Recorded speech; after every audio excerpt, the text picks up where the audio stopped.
안녕하세요. 2월 17일 월요일 마이드라에 오신 여러분들을 환영하고 축복합니다.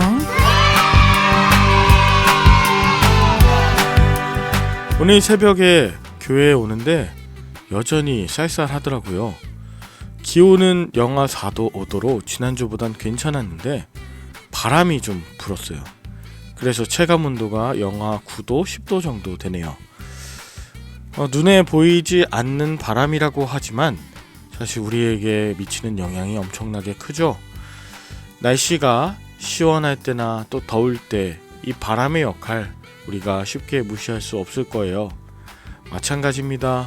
오늘 하루 동안에 우리 눈에 보이지 않는 우리의 말과 또 우리의 기도, 우리의 생각들, 이런 것들이 얼마나 큰 영향을 미치는지 몰라요. 오늘 보이지 않게 마이드라를 들으시는 여러분의 마음과 이 작은 습관이 커다란 성령의 바람, 그래서 영적 새봄을 가져오게 되는 귀한 일이 될 줄로 믿고 오늘도 힘차게 마이드라를 시작해 보도록 하겠습니다. 자, 출발!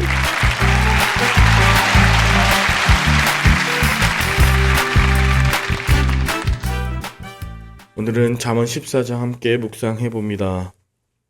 잠언을 우리가 묵상할 때 어떤 것이 지혜로운 길이고 어떤 길을 하나님께서 기뻐하시는 길인가 분명하게 대조하면서 설명하고 있기 때문에 이 잠언은 우리에게 침으로 찌르시는 말씀임과 동시에 지혜와 또 어리석은 이것을 대조해서 우리에게 알려주고 있습니다. 오늘 1절 보니까 지혜로운 여인은 자기 집을 세우되 미련한 여인은 자기 손으로 그것을 허느니라. 그래서 오늘 14장 전반적으로 우리는 세우는 자인가 허는 자인가 이것을 좀 중점적으로 생각해 봤으면 좋겠습니다. 지혜는 세우고 어리석음 또 미련함은 허무는 일을 한다고 오늘 1절에서 이야기하고 있죠. 지혜가 무엇인가 우리가 여러 앞에서도 계속 보았지만 2절에 나오는 것처럼 그 지혜의 근본은 여호와를 결국 경외하는 것입니다. 그렇죠? 2절에 정직하게 행하는 자, 여호와를 경외하는 자는 결국 자기 집을 세우지만 2절에 패역하게 행하는 자, 여호와를 경멸하는 자는 자기 손으로 그 집을 허무는 자와 같다. 것입니다. 근데 중요한 것이 여기서 나오는 집이 무엇일까 하는 것이에요. 집. 집에는 여러 가지가 있겠지만 먼저는 자기 몸을 좀 생각할 수 있습니다. 히브리 사상에서는 집을 주로 장막으로 이렇게 비유하지 않았습니까? 하나님을 경외하지 않았을 때 내 몸이 허물어지는 것처럼 주님을 경외함으로 그땐 내가 다시 서는 것, 그것이 자기 건강, 자기의 자신, 이것을 집이라고 할 수 있습니다. 하나님을 경외하는 자가 자기 스스로 온전하게 설 수 있는 것이죠. 또 집이라고 했을 때 우리가 무엇을 생각해 볼 수 있을까요? 가정도 생각해 볼 수 있을 것 같습니다. 가정을 세우시는 가장 온전한 기둥이자 기준은 바로 여호와를 경외하는 것, 하나님 말씀이 그 가정을 세우십니다. 또 하나님께서 세우시는 집 어디가 있을까요? 사람들이 모인 교회. 네. 하나님을 경외하는 사람들이 아니면 그 교회는 절대 서지 않습니다. 교회는 건물이 아니라 사람들의 모임이고 신앙 고백의 모임이기 때문입니다. 신앙 고백이 없는데 교회가 온전하게 세워진다는 것 자체가 불가능하겠죠. 뿐만 아니라 사람들이 모인 집은 혼자 사는 것이 아니기 때문에 이웃이나 나라에도 비유할 수 있습니다. 즉 하나님을 경외하지 않는 곳, 하나님을 경멸하는 곳, 그것은 모두가 허물어지는 자리입니다. 내 개인 자신도, 내 인생도, 가정도, 교회도, 나라도 마찬가지죠. 이게 개인의 문제이기도 하지만 이 전체적인 공동체 운명에 굉장히 중요한 영향을 끼치는 것을 우리가 기억할 수 있습니다. 나 한 사람으로 인해서 다시 회복되고 온전하고 굳건하게 서는지 아니면 나 한 사람으로 인해서 자기 손으로 그것을 헌다고 하는데 여호와를 경멸하는 일에도 최선을 다해서 자기 손으로 그것을 허물거든요. 자, 3절에 보니까 미련한 자는 교만하여 입으로 매를 자청하고 손뿐 아니라 입으로도 허무는데 앞장서네요. 그리고 지혜로운 자는 입술로 자기 자신, 그리고 자기 자신으로 여기는 가정과 교회, 그 모든 공동체를 세웁니다. 깨끗하게 보존하죠. 자, 그렇게 하는 사람이 있는가 하면 세우거나 허무는데 동참하지 않는 사람도 있어요. 차지도 뜨겁지도 않은 사람이죠. 4절에 나옵니다. 소가 없으면 구유는 깨끗하려니와 소의 힘으로 얻는 것이 많으니라.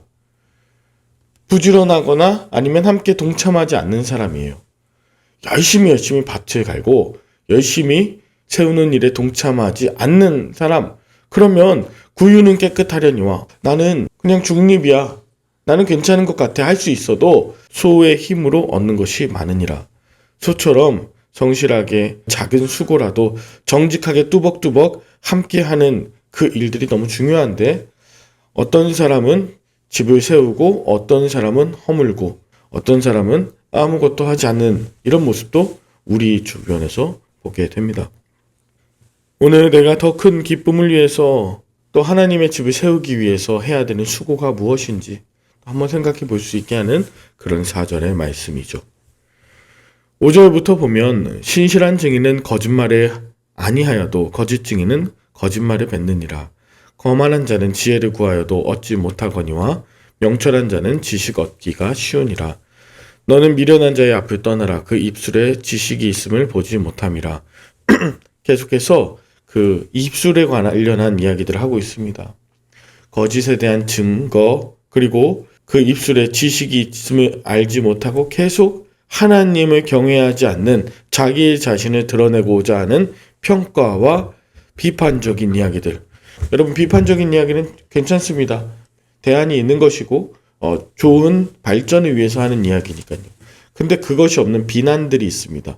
한 개인에 대한 평가들, 그냥 감정들, 이것은 비난에 가깝고요. 오히려 비판은 어떤 것을 어떻게 고쳤으면 좋겠습니다 하는 것이기 때문에 얼마든지 좋습니다. 근데 그것이 감정하고 섞이면 5절에 나오는 거짓 증인이 되는 것이죠. 나의 해석을, 나의 감정적인 해석을 증거처럼, 사실인 것처럼 그것은 결국 거짓말이 된다. 이것이 결국 가정이든 교회든 허무는 역할을 그런 잘못된 입술로 이어질 수 있다는 것을 우리에게 말씀하고 있죠. 하나님을 경외하는 마음, 그 마음으로 우리의 입술을 지킬 때 세워지고 또 세울 수 있고 나뿐 아니라 다른 이의 집도 세울 수 있는 귀한 입술이 됨을 잊지 말아야 합니다. 8절과 9절에 보면 슬기로운 자의 지혜는 자기의 길을 아는 것이라도 미련한 자의 어리석음은 속이는 것이니라. 미련한 자는 죄를 심상히 여겨도 정직한 자 중에는 은혜가 있느니라. 9절에 나오는 그 은혜를 아는 정직한 자는 작은 죄도 가볍게 여기지 않습니다.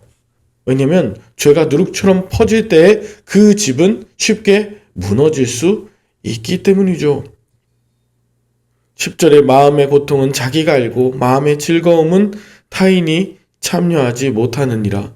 이건 다시 말하면 집을 세우기 위해서 이런 모든 즐거움을 서로에게 공감하고 나누고 그랬어. 너무 고마워. 감사해. 오늘 얼굴 보니까 너무 좋은 것 같아. 제가 어저께 우리 이경식 목사님 오셔서 말씀 전해주셨잖아요. 끝나고 가시는 분들 중에 두 분 이제 기도 받으셨습니다. 우리 시현이라고 하는 어려서부터 다닌 우리 청년이 있는데 그 아버지 지난주부터 2주째 나오고 계세요. 오늘 이제 입원하셔서 항암 받으시는데 기도를 받고 가시면 좋겠다. 제가 하지 않고 어저께 말씀 전해주신 이경식 목사님이 하셨어요. 왜? 수술했던 이야기도 나누셨고 그 가운데 삶이 달라진 이야기도 하셨기 때문에 말씀을 전하지 않은 제가 기도하는 것보다 이경식 목사님이 기도해 주시면 훨씬 공감이 되겠다. 그 공감 때문이었어요. 그리고 또 한 분 기도 받고 가셨는데요. 이사 가시는 김미영 집사님. 그분은 제가 기도해 드려야 됐습니다. 왜? 제가 그분과 함께 기도하고 전화하고 했던 그 이야기들 꼭 기도받고 우리 같이 기도하고 가세요 라고 했던 그 이야기 때문에 함께 공감하는 게 있기 때문에 제가 전화 드릴게요 하니까 아니 제가 드려야죠. 전화 드릴게요 하시면서 또 가셨어요. 마음의 고통은 자기만 알죠. 또 마음의 즐거움은 타인이 참여 못하죠. 근데 그것을 그 마음의 고통과 즐거움을 나눌 수 있는 그 한 사람, 기도할 수 있는 그 중보자, 서로 집을 세워갈 수 있는 동역자, 그것이 있는가 없는가, 그게 교회의 차이겠죠. 어제 아주 오랜만에 우리 김경희 집사님 또 오셨습니다. 6개월 넘었죠. 지난 여름부터니까요. 수술하시고 오랜만에 얼굴 뵈니까 너무 반가워하면서 서로 즐거워하는 것을 보면서 본인도 즐겁고 그 즐거움을 남에게 초청하는 그런 모습이었습니다. 우리 이 자리에 계신 우리 최낙기 안수 집사님 쓰러지셨을 때 우리 같이 기도하면서 참 마음 아파하면서 정말 기도했습니다. 알려주지 않으셨을 땐 몰랐어요. 그런데 알려주시니까 그것이 함께 세워져 가는 교회로서 세워져 가게 된 것이죠. 알려주십시오. 함께 세워져 가기 위해서요. 11절부터 보면 악한 자의 집은 망하겠고 정직한 자의 장막은 흥하리라. 어떤 길은 사람이 보기에 바르나 필경은 사망의 길이니라. 자, 보면 우리 16절까지는요. 겉에서 보았을 때는 괜찮은 집들이 있습니다. 아무렇지도 않은 집이요. 괜찮아 보이는 집이 있어요. 12절에 어떤 길은 사람이 보기에 바르나 근데 그 필경은 사망의 길이래요. 괜찮아 보였는데 말이죠. 13절 웃을 때에도 마음에 슬픔이 있고 즐거움의 끝에도 근심이 있대요. 우리는 겉에서만 봤을 때 당장 봤을 땐 모른다고요. 그죠? 우리는 그만큼 연약한 존재예요. 14절 마음이 굽은 자는 자기 행위로 보응이 가득하겠고 선한 사람도 자기 행위로 그러하리라. 자기 행위에 따르는 보응을 받는데요. 후회하지 않은 선택을 늘 하려고 하겠죠. 15절 어리석은 자는 온갖 말에 믿으나 슬기로운 자는 자기의 행동을 삼가하니라. 믿음이 있어 보여요. 많은 사람들이 말을 믿어줘요. 괜찮아 보이잖아요. 근데 그게 어리석다는 거죠. 16절 지혜로운 자는 두려워하여 악을 떠나나 어리석은 자는 방자하여 스스로 믿는데요. 두려워하여 악을 떠나는 자가 지혜로운데 어떻게 그럴 수 있어? 정이 많아서 그 자리 가운데 어떻게라도 뭐라도 해보려고 하는 자는 오히려 방자해서 스스로 믿고 내가 그래도 이 정도는 해야 되지 않을까? 어떻게 보면 책임감으로서 남아있는 자가 결국 집을 무너뜨리는 일을 감당한대요. 의도와 상관없이. 그러니까 여기에서 말하는 것은 뭐냐면 내 판단과 내 눈에 보이는 것, 내 최선과 다르게 더 중요한 것은 나를 믿고 나의 생각보다 더 중요한 것이 하나님을 믿는 경외하는 그 믿음이라는 것입니다. 하나님이 주신 지혜로 분별하지 않으면 우리는 얼마든지 멸망의 길에 동승할 수 있고 얼마든지 그러한 일을 선택할 수 있는 것이죠. 그러니까 분별하지 마라. 이게 아니라 눈앞에 보일 때 중심이 하나님이 되었으면 좋겠다. 그래서 어제 저는 은혜를 참 많이 받은 사람 중에 한 사람입니다. 우리 조성용 목사님 오후에 이제 말씀을 전하시면서 기도원의 300용사 이야기를 하셨잖아요. 하나님은 그 300용사라고 하는 용사가 아닙니다, 사실. 그만큼 가능성 없고 연약한 자, 양식과 나팔을 들고 하나님의 전쟁에 함께할 하나님을 전적으로 경외하는 약한 존재, 작고 작은 존재, 그러나 하나님을 신뢰하고 하나님의 말씀 가운데 순종하기 때문에 하나님께서 세우시고 하나님께서 쓰시는 그 모습을 보면서 그래, 우리 열림교회가 32,000명이 아니라 정말 하나님을 경외하는 소수이지만 하나님을 기쁘시게 하는 세우는 자가 되길 원한다. 그리고 그 가운데 내가 먼저 서야지, 내가 먼저 회복해야지라는 그런 결단을 하게 되었습니다. 그래서 내 눈에 보이는 것과 내 귀에 들리는 것이 전부가 아니고 내가 확신한 것, 그것이 전부가 아니구나.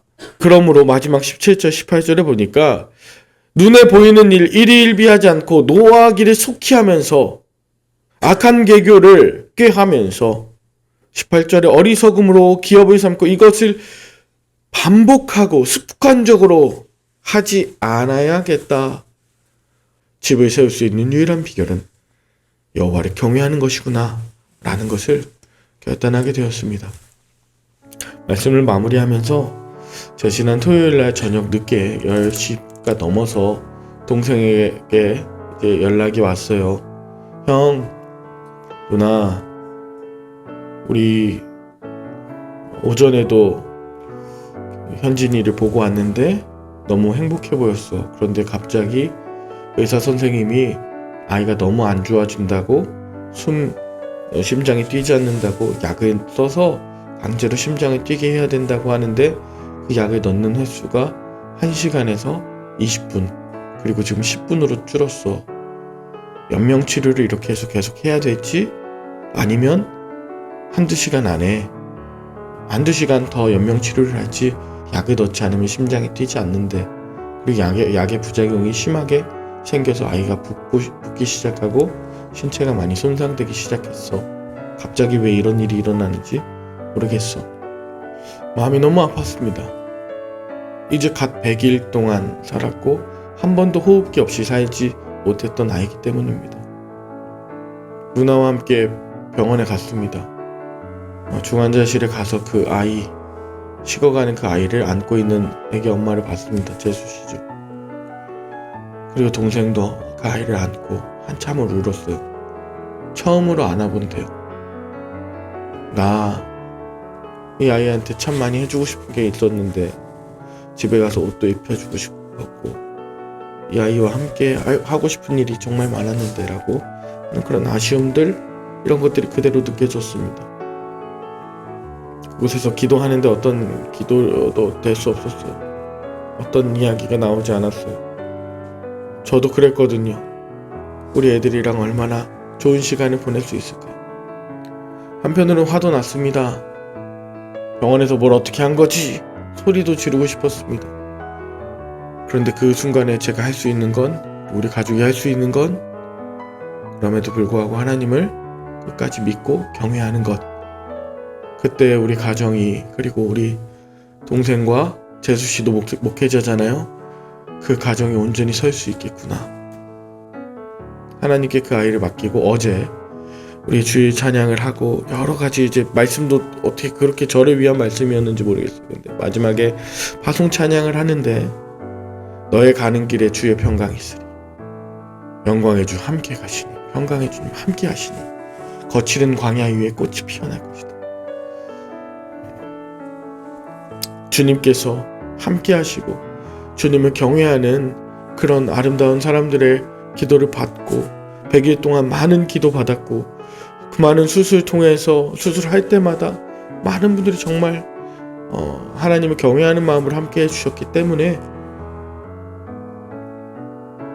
앞으로도 이 일을 통해서 저와 제 동생 가정 그리고 저희 모든 가정들은 주님의 거룩한 집으로 든든하게 세워져 갈 것입니다. 우리의 삶에 예측하지 못한 다양한 일들, 너무나 가슴 아픈 일들 생길 때에 그때에도 여전히 주님을 신실하게 믿고 바라보며 나아간다면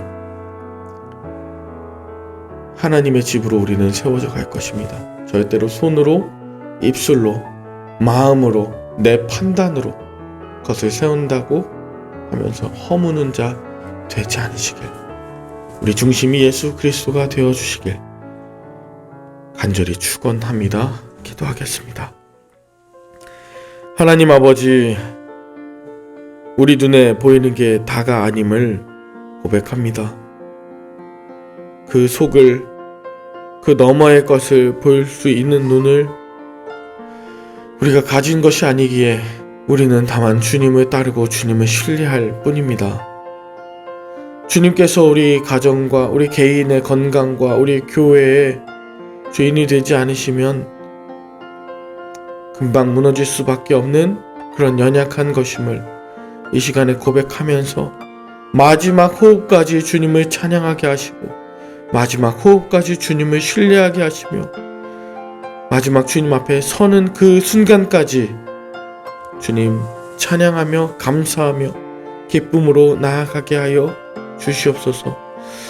주님 품에 안길 그날을 소망합니다. 주님께서 우리를 맞아주실 그날을 소망합니다.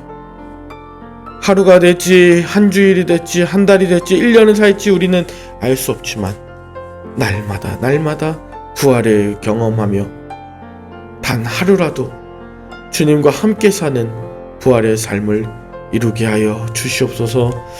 감사를 드리며 예수 그리스도의 이름으로 기도 올리옵나이다. 아멘. 오늘도 좋은 하루 되시길 바라며 저는 내일 다시 찾아뵙도록 하겠습니다.